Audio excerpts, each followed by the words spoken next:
તો આ આપણે લોટ લીધો છે, એમાં આપણે જોતા પ્રમાણે પૂરતી પાણી રેડવાનું છે.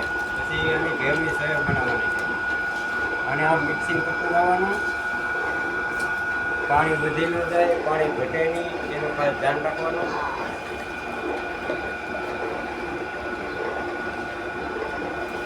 અને આવી રીતનું કરી અને આવી રીતનું આમ કરવાના.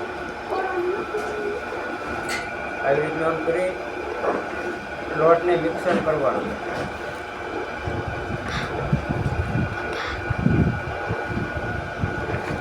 થોડો પવન છે એટલે ઉડે છે.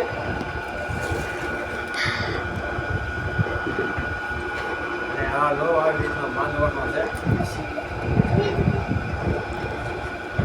આ ભાઈ આપણે જો હેવું પાડે છે, આ જો હેવું પડે છે.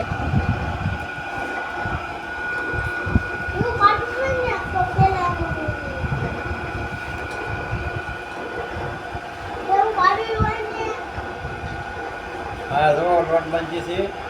થોડું પાણી આમાં ઘટે છે. જેમ થોડું પાણી ઘટે તો પાણી ઘટે છે. આમાં થોડું પાણી ઘટે તો થોડું ઘટે છે.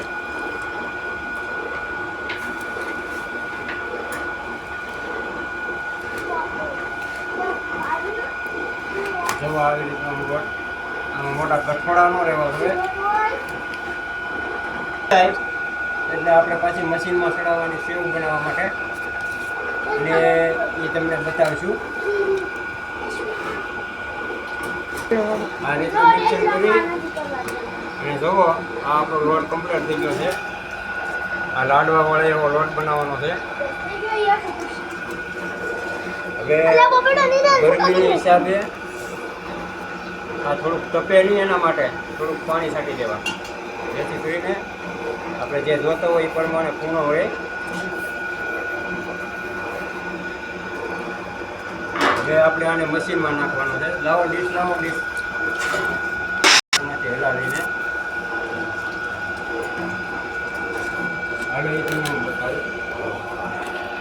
આવી રીતનો લોટ લઈ લેવાનો.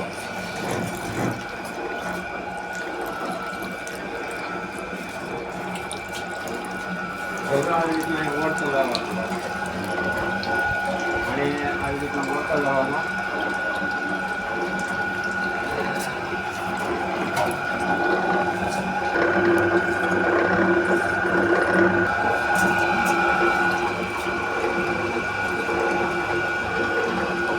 લોટ મળ્યો. હવે જો નીચે સેવ નીકળવાની બનવાની આપણી તૈયાર થઈ ગઈ છે. પછી આપણે હવે આ સેવ નીકળી જાય એટલે જો સામે દોરી છે, ના સૂકવેલી છે, દોરીએ સૂકવી દેવાની. એ દોરીએ સુકાઈ જાય પછી એને ધૂપમાં મૂકી દેવાની. ધૂપમાં મૂકી અને હવે પછી આની પછી આપણે થોડોક વિરામ લઈ લઈએ અને પછી તમને બનાવીને પણ બતાવશું. બનાવીને બતાવશું અને પછી બનાવીને કમ્પ્લીટ કરી અને જમીને પણ બતાવશું. નાસ્તો પણ ખાવું અને ખાવામાં એકદમ ટેસ્ટી બનશે. એવું કાંઈ નહીં.